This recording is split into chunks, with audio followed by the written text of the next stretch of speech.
Big man, what is the story? Johnny, you're right to call me big. Anyway, I started back training. What? Yeah. Back in the gym, and once again, the podcast goes international. So, in the gym in Finland, how are you getting on? Do you know what's the coolest part? What's that? In the hotel, it's very Rocky Balboa-esque, right? Nice. The gym is in the basement, but obviously Finland being a certain small number of nautical miles from a certain country that's not in good books at the minute. The gym is in a bomb shelter. Legit bomb shelter? Legitimate bomb shelter. So all right, out of a Drago. The building we're training in now with the helicopters, part of its exit plan and escape plan has a bomb shelter as well. And it's a relatively new building, like it's a brand new building. So I think it's a standard to have a bomb shelter in the basement of the building. Seriously, in Finland? Yeah. So, like, I'm not saying that it's like a joke. Like, I was kind of laughing at the thing, and then it translated to English, and it's bomb shelter, but it's marked with an orange triangle.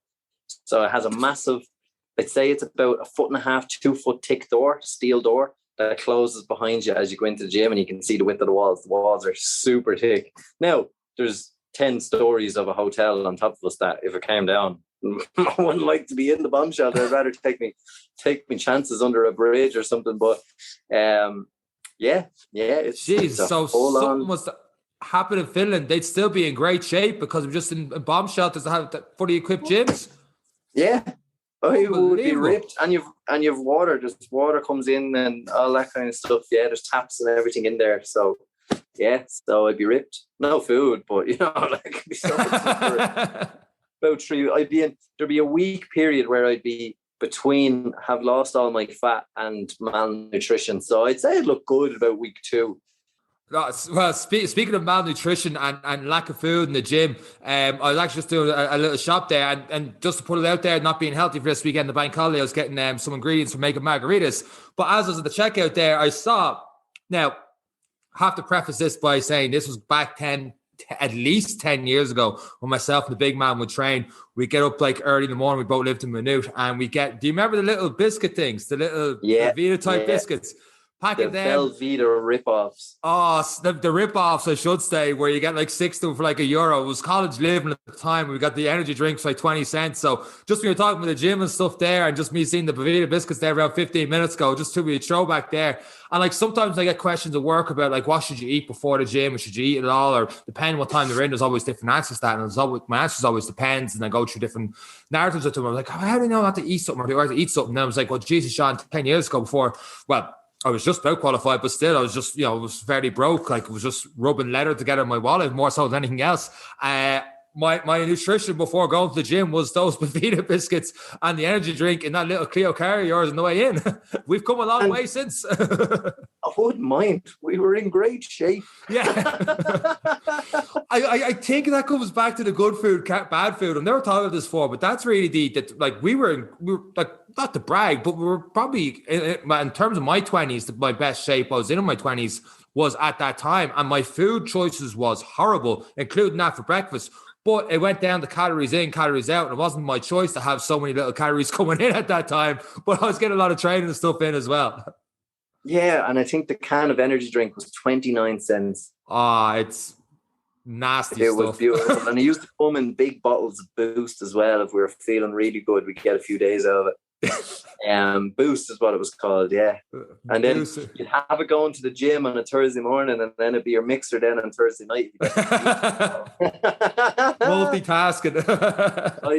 My body still suffers from my days of fatness. But yeah, look, we had there's so many topics we can tap into just from this statement alone. It's probably a good time to hit the intro music, Sean. Right, in that case, I'm going to hit the intro music into this week's episode of the Any Given Run Day podcast. Let's go.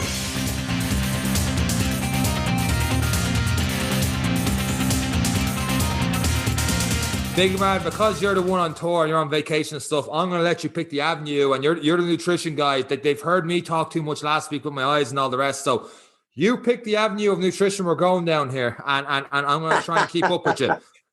Well, I decided, obviously, I spent a lot of time not training because I was moving, doing things, doing up apartments. So not that I wasn't moving, as in physically, or doing nothing. I was going to work and then going to work in the apartment to lay tiles or to build a kitchen or to rip out a bathroom.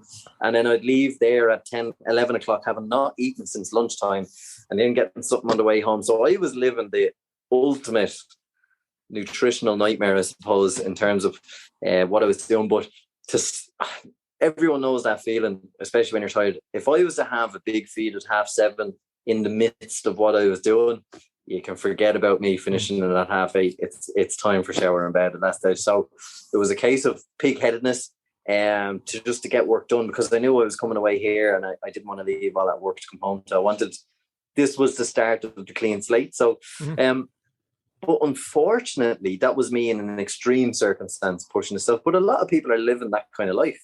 A lot of people are having the breakfast on the go, having a big lunch or a work lunch or an outing lunch or the chicken fillet roll or anything that's of convenience. And again, good food, bad food. There's no good food, bad food. There are better choices.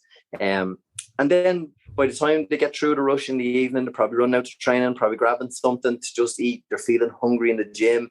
They're probably not feeling their most energetic. They're probably not lifting as strong, but they're getting through it. And then by the time 9, 10 o'clock comes, they're having a feast and then going to bed. There's lots of ways around this. And as you've correctly said, Sean, it depends. It depends on your lifestyle. It depends on your body. It depends on your food tolerances. And certain foods, whether you have a tolerance or not, work better for you in your own mind than others. And as humans, we're more complex. There's taste, there's smell, there's the experience, there's texture, and there's previous choices. So I know from previous choices that donuts are tasty, but they smell great. You know, when you walk into Super Value, used to be Super Queen, you smell all the bread, you smell all the donuts, without watering. You know where I'm going. That's me and Little with the cookies at the moment, so I feel you. So, but our brains have remembered a time when, like, they were really good. That was a really good experience. The time I had that was a really positive experience, because it's usually a treat. It's usually something nice. However, the body goes, see that little thing there? For zero energy, we can take on huge calories. And that is what the body is worried about. It's worried about just survival. It's not really necessarily concerned about how nutrient dense it is. That's our problem to deal with. But once it can get on those calories that it can fuel us for the day, the lack of nutrition then has other bodily effects later on down the line. But in terms of just staying alive, that's why we remember it. And that's why food is such a challenge. That's why the treats are so hard to stay away from. So, and why am I going down this? I'm here. I walk downstairs, there's a beautiful breakfast of all sorts. I'm too lazy to get up for. So I stroll down just at taxi time and I go to the place that we're working in, because the snacks and nibbles and everything else is free there. So I actually have Velveeta's, a banana and a yogurt and a bit of water as my breakfast in the mornings, because it's convenient. I get more time in bed, etc., etc. But the hardest bit about it is there's Cokes, there's cakes, there's everything else, and my body is just looking at them all day going, oh, I would love this. So temptation is the other thing that's around you as well. So when we're looking at all this, John, it's a long-winded way of getting around temptation, but I've decided that this week these 3 weeks while I'm here is the time to start reining it in as best I can within reason. In terms of routine of just getting back working out, trying to watch what I eat, which was helped by a bit of food poisoning I picked up on the weekend, traveled here and maintained for the first 2 days. So I ate nothing for 2 days. Jesus. Yeah, it wasn't good. And the appetite went, which has really helped me rein in portions. Okay. It has really helped me just be conscious of what I'm actually putting in and of what effect it's going to have, particularly when you go through food poisoning. The gut, it lets everything out, all the good bacteria, everything comes out. So trying to replenish those, that's why I'm eating more yogurts. And the biscuits are easy just to nibble on because the appetite's not really there. The banana is there for a little bit of energy and the magnesium. I'm using a vitamin water drink that they have here. It's a gimmick, but it does have the extra level of vitamins just to replace stuff that's been lost. So although I sound like I'm taking snacking things, I'm using things that have some sort of a benefit that, one, suit the appetite, suit my mood, suit relatively what the body needs in terms of yogurts and cheeses to replace the bacteria into the gut.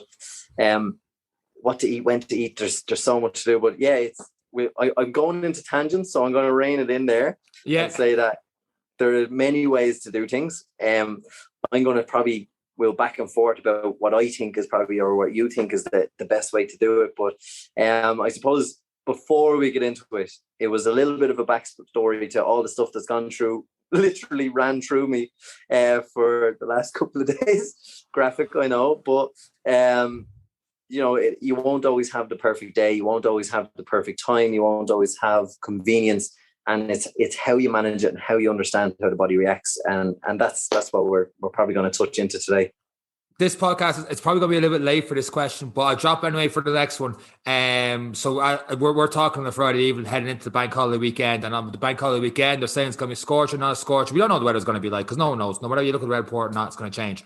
But maybe there's barbecues this weekend, maybe there's not. Maybe there's, late night, Sunday night for a few drinks, maybe there's not. So that person that might be listening going, I'm having a few treats this weekend.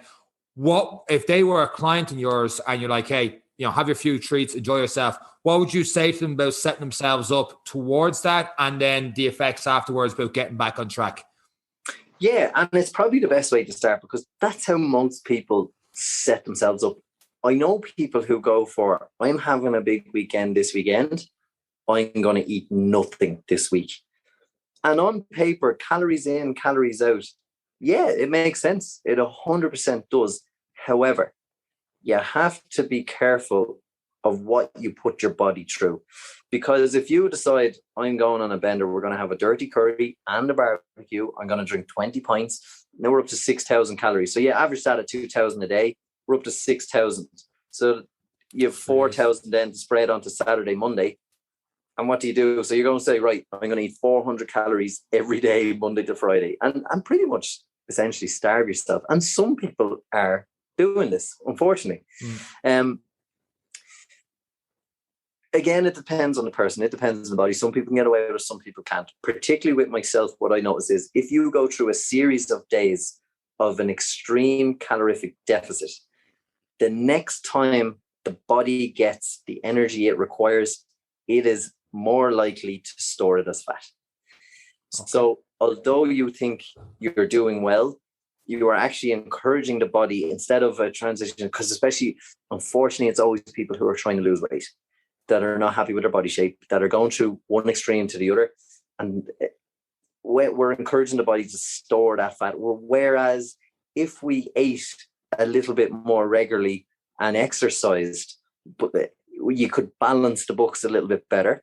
If you were putting on more muscle mass, therefore boosting your basal metabolic rate, obviously you're not going to do it in a week, but if you are building a lifestyle around lifting weights, exercising, being active, and it can be as simple as a higher step count with push-ups, sit-ups, squats, stuff that you can do in your house. You don't have to be going Arnold Schwarzenegger, just using muscles to boost the basal metabolic rate.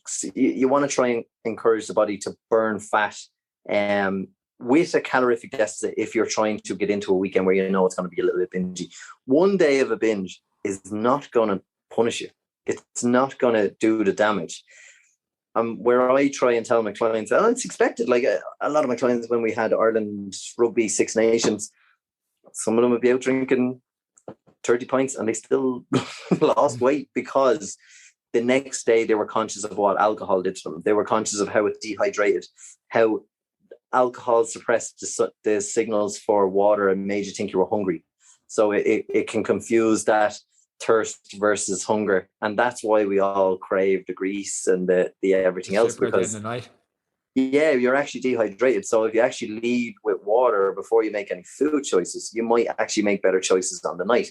And what I always tell people is, if you know you're going to have a boozy night, make your care package the day before. So if you know you're going on a big night on Saturday night, or Sunday it's going to be a big night on the town, and it's to be enjoyed. It's the start of summer, and absolutely. And I always encourage people to do it.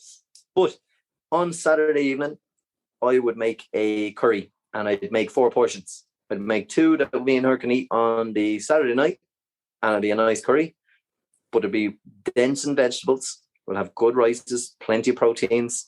I'd add in spices and salts and you'll see why Sunday then, when we start drinking lots of water and we're very hungover, I would start taking on the curry then for my dinner. It's already prepped. I don't have to think about it. The body knows it's there. It's easy. It has the salts, electrolytes for a fancy term. It has all the ingredients to help the body replenish. It'll have peppers in it because there's vitamins in it. It'll have spinach in it because it's very nutrient dense. So the damage I have caused myself in the day before, I try and give the body a little bit of love through good food that I've had to put in no effort for. Mm-hmm. So if I'm planning a boozy weekend, I plan the recovery as well. Is the best way of putting it. And I wouldn't be starving myself coming up to it. I'd maintain, maybe if you're normal, say you're 1,800 calories is your normal day. In the lead up to a weekend, I possibly go to 1,600 calories. So I drop off 200 and ensure that I'm training, because the body's not going, I'm starving, I'm going to store. It's still working. Obviously, if you're trying to lose weight, if you're trying to gain weight, it's a different animal. But we're going with the losing, because it tends to be the one that makes social media the most. But going for that losing way, I would probably knock off 200. So 200 over 5 days, there's your 1,000 calories. So now your 6,000 turns into 5,000. On the Sunday morning, I go for a 30-minute jog or an hour jog. They say 1,000 for the hour. It's probably around 600. We're now only 2,500 over. But we've been lifting weights all the week. The body needs to recover. Basal metabolic rate is probably raised fractionally, but it's another couple of hundred calories. And then on a recovery day, we might go for a walk to clear the hangover.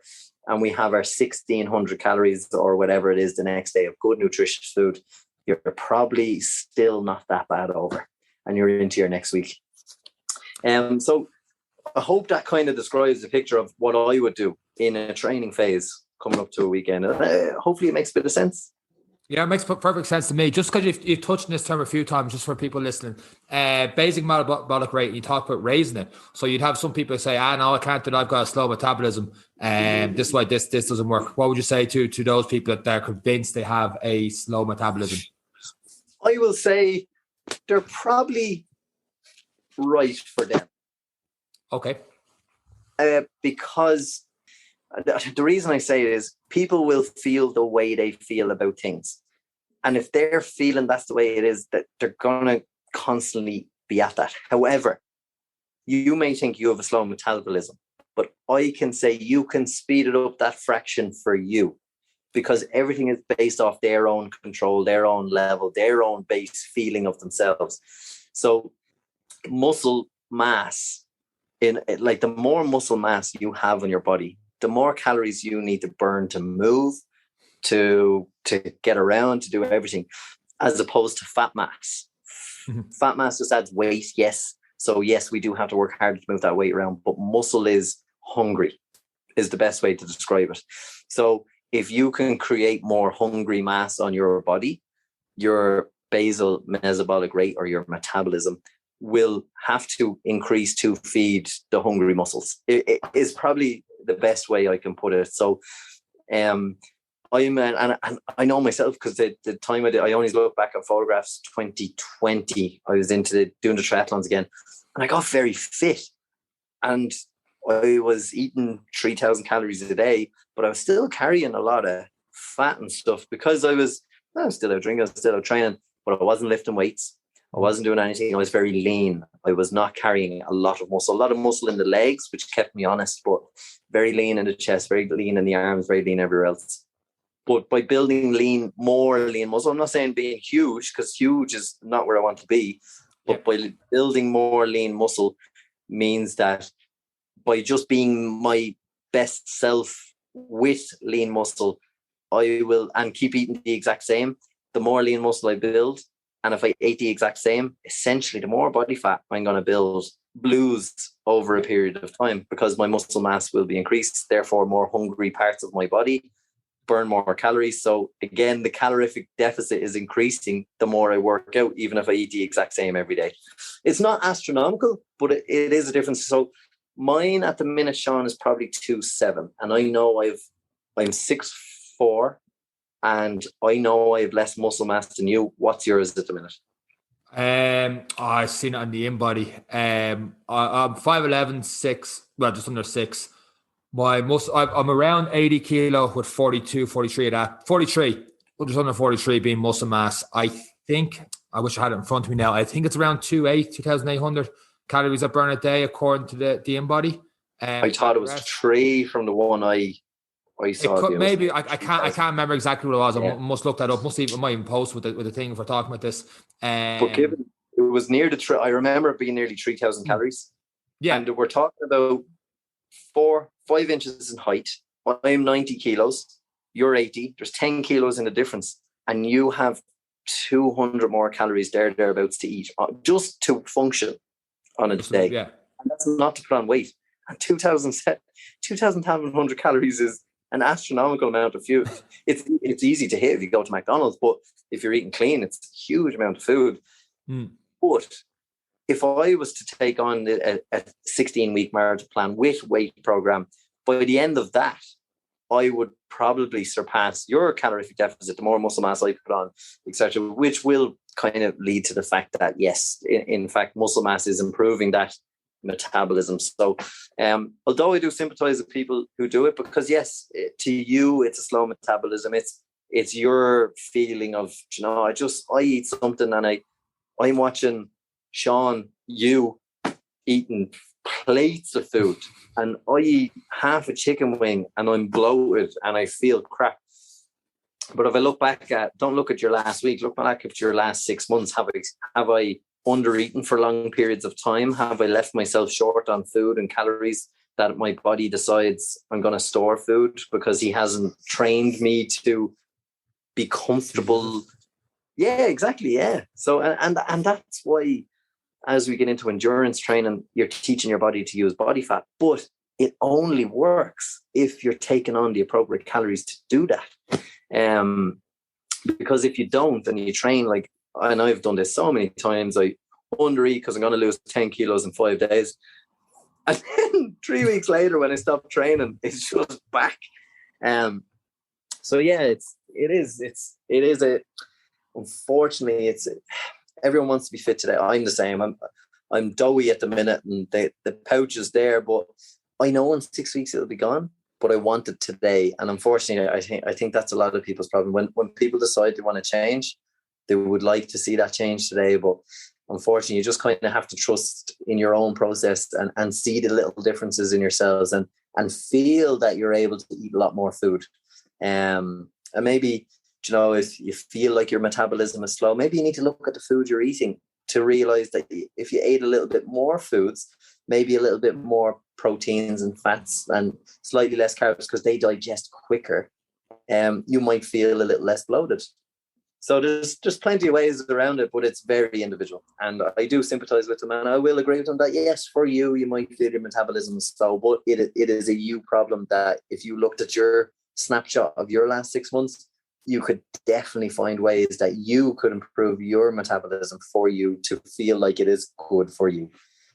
Yeah, it's mad when you put it like that, because you see the other side of it online and stuff where it's just like, here, have my meal plan and that'll work. And then someone went from having 2,500 calories to 1,300 calories. You're like, that big gap, that's going to cause something major wrong to happen in a week or two. And they're like, have this particular food, that particular food, whereas it is a lot more individual than that. Just go back what you were saying a good couple of minutes ago. We touched on the big treats of the weekend, the barbecues or whatever it is. But the other thing, like you're talking about, if I go downstairs, I'm avoiding the Coke and having the water, and we know their calories, that's automatically 200 calories. So that person that has that sweet tooth that keeps reaching for the Coke instead of the water. You also talked about just having that 2-3 week kind of mindset, that routine.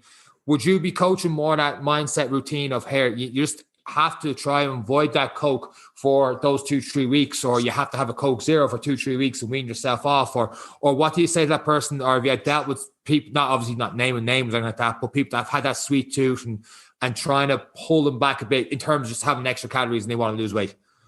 Yeah, well, look, the biggest devil I have in my life for a sweet tooth is me. And I try to show people what it's like for me to avoid a cake or me to avoid this. But what I do tell them is it's for a period of time. And rather than tell people, no, you can't, I would look again, take a snapshot. Let's look at you for 2 weeks. Let's see what you've eaten. And if you see that there is 2 dairy milks a day, I'd be saying, can we maybe go to 1? Mm-hmm. Can we maybe go to a half then the next week? You know, like, I don't agree with, and people are happy to fight me. This is my own opinion, and it's my own. And here, look, you know, it's not an expert, but I do believe that humans are humans, and there's emotion in food, and food is an experience. And if you want to take away an experience for someone, it's kind of like quitting smoking. You know, like it's you can go cold turkey, you can reduce it to the point you can quit. Not that I am not saying it's the same, you know, at all, but yeah.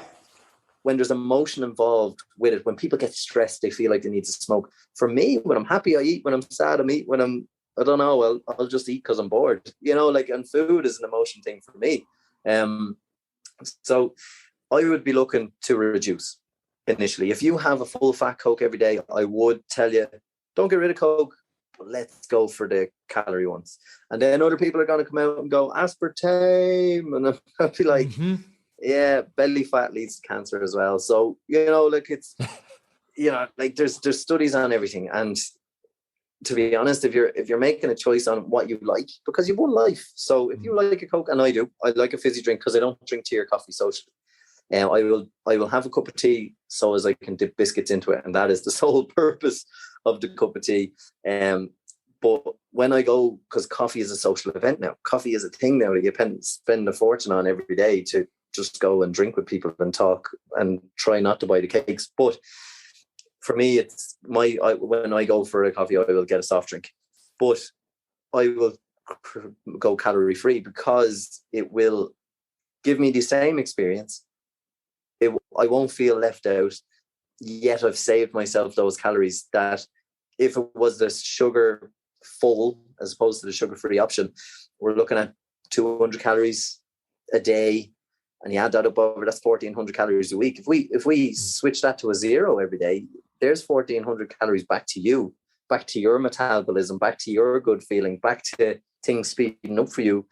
2-3 weeks later down the line, there's a bit of weight loss, there's confidence builds, you're starting to see a difference. And now you go, oh, well, what else can I do? So it's, if you can change just a couple of little things at a time and build the confidence with them and build routine and build comfort around them, you can progress over 6 months to a year and be a completely different person for you, a person that you're happy with, not what 6-week man says you're going to be happy with.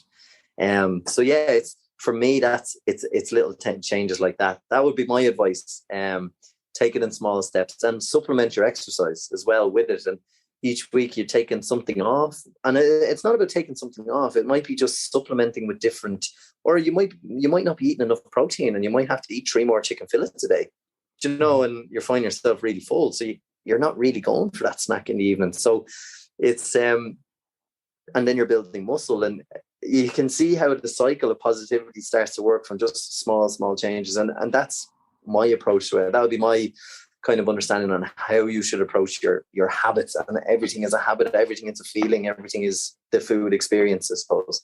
I 100% agree with you. It's a lot about time, patience, and just having that. This is not going to change tomorrow.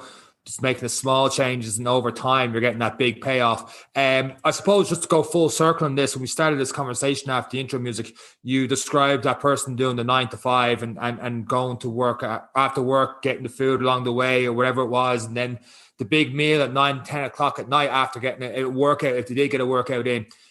Nutrient timing on that. Now I know everyone's different, but let's take that 9 to 5 person. If they were to have a meal maybe 9-10 o'clock at night and they're about to go to bed at 9:30, maybe it might interfere with sleep. And I know it's a whole different ball game, different conversation. Maybe take us through a day of what they could do, or maybe if there's certain meals for the day that they could do or they could change. Or what way would you approach if someone's like, I was having too much or too little? Or I think, and again, unfortunately with nutrition things, everything is person dependent. Mm-hmm. For me, I'm not a big breakfast person, and you can call that anything and sell it for hundreds. Intermittent fasting, You can call it this, that, and the other. The unfortunate thing with me when I'm in my full cycle is if I don't eat breakfast, I've lost out on 600 calories. And that's a lot to catch up during the day. So it depends on your goal. It depends on your attitude. It depends on everything on how you're going to take on the meals. But if we take the 9 to 5 person who's looking to make a change, what I would do is in the mornings, I would usually get them to, again, see what they normally eat, see what they like, because again, you have to play on them emotions. But let's take me and you, Sean. We would probably eat a bowl of porridge or a Weetabix. Mm-hmm. So oats is our carbs. We're probably going to have a little bit of milk. There's proteins and fats from a natural source. And then we're going to add in some fruits. And then I'll probably get them to have whole grain or, the dense kind of McCambridge breads. Just one of them. The reason being those dense ones have the extra fiber and stuff. They digest really, really slowly, giving you that sense of fuller longer. So if you struggle with snacking, say, during the day, let's go the opposite. You're struggling with snacking. That's how I would go with that feeling of fuller, longer, those denser carbohydrates, like the whole grains, the whole wheat, they take longer to digest, giving you that feeling of fuller, longer. Then as you go through the day, then little snacks that are convenient. If you're a 9 to 5 person, you have to get the banana, you have to get the whatever is convenient to you or your workplace. And let's say you work in an office, there is no reason why you can't pack a lunchbox that sits on your desk that doesn't necessarily have to be refrigerated. That would have maybe a mandarin, which will give you your daily vitamin C. You could have some, we've already had our porridge, but a snack idea, especially if you're going to the gym late in the evening, would be a small bit of fruit, mandarin for your vitamin C, or you can have red grapes, which are really good for your cardiovascular system. So you could go with that with some yogurt and go with a protein yogurt, because you're probably, if you're on the go, you're not getting in the protein values that you need to meet your goals. So I would get protein yogurt. I'd buy into the gimmick because it has less carbs, less fat, and it has 20 grams of protein or whatever it says on the tin. And I would have that with some granola, because the granola gives you, again, that full feeling. Proteins digest really quickly, so you don't feel bloated going to the gym in the sense of the yogurt, and a little bit of fruit for the sugars and energy as well that will digest a little bit slower, but because they're juicy, you tend to absorb them a little bit quicker. So hopefully you're getting that little bit of energy for the gym. I'm feeling full, but I'm not bloated. And you can make a granola snack to be about 300 or 400 calories, which is a good intermittent meal day for the busy person. You can definitely make a little lunchbox of that. And apart from that, then obviously your bananas are good. They're a good carbohydrate source. But again, it's another carb source. I know it is fruit. It is a carb source. It will give you energy. If we're protein, if we're lifting big and we're looking for bigger protein numbers, we need to start looking at, can we bring in a chicken dish, or can we bring in something else that's going to supplement the protein during the day? And then your lunch choices. So depending on where you work, can you get out? Do you have to bring in your lunch? Does work have a microwave? So again, I would be looking at whole grain rices. I would be looking at chickens. And the best one is prawns, actually. If people are trying to... Yeah, I like prawns. One, great source of protein, good source of vitamin B12s, vitamin B6, I think, as well. I can't remember off the top of my head, but surprisingly really good in the energy vitamins. Someone's going to shoot me because I'm going to go, I'm 95% certain on this one, because I eat prawns usually pre-stuff, because I know they're good in the B vitamins. And they're really low in fat, but really good in the protein as well. So if you make a chicken and prawn stir fry, you're doubling down on the protein. You're not adding in too much fat. And it's who notices prawn? Well, if you like, the co-workers are probably happy you said prawns and not tuna, but continue. Yeah, but you can do really nice dishes, and if you want to use natural sugars and stuff, if you're trying to bulk up these meals and you're eating on the go, let's talk through a dish. We throw our chicken and prawns in a pan, having a great time. We have a frozen bag of veg. Throw that in because we're not wasting any veg, and you've got a mix. Try and get veggies of kind of Mexican or Orientals. They'll have carrots, vitamin A. They'll have even a pepper. A half a pepper is your daily vitamin C as well. So if you're adding in a mixed bag of everything in your deep greens, you're getting a good nutrient dense meal. whole grain rice. So if you mix all them up, use garlic, coriander, chili for spice, good flavor. Add in a little tablespoon of sweet chili and a squeeze of honey. And then you've got yourself a sticky chicken, prawn, stir fry, small bit of soy. Go with the light soy if you're going to do that, especially if you're going on a big run or anything that's going to sweat you. They're salty, essentially, but don't go too heavy on it. And then, and that's all you really need. You can throw that into a lunchbox. You get 2 or 3 days out of it. Microwave your whole grain rice and add in half the packet, stir it up, and there's your lunch. So that would be the lunchbox I would be bringing for the on-the-go busy person who is trying to get their proteins in, trying to stay fuller longer. So we've had our breakfast, which seemed relatively easy, which was our porridge and our slice of breads. We stay full to lunch. We've then taken on more whole grains in a bigger portion of our lunch with our chicken and our prawns and our veggies. So we've got in good nutrient dense food. We've added in honey and sweet chili, which has boosted the calories for people who are struggling to hit calories. And that's why they're adding in the little bits of honey, but they're a little bit more natural rather than having a can of Coke. Then we have the whole grain rice. So that's at 1 o'clock.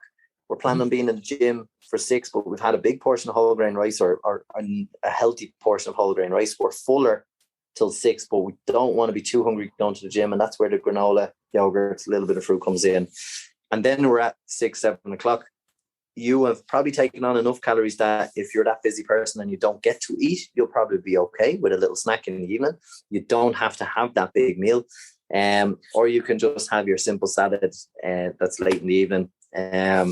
But I'd imagine through all that, you're going to need a protein source dinner again in the evening, especially if you're working out, with a few carbohydrates as well. So, yeah, did I talk through a day there, Sean? I think you talked through a full day there. Yeah, I was missing out on a couple of margaritas, but apart from that, you talked through a full day there for me.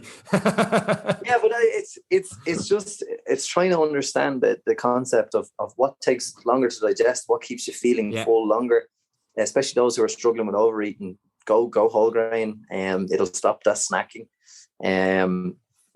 But again, it's person dependent. It is person dependent.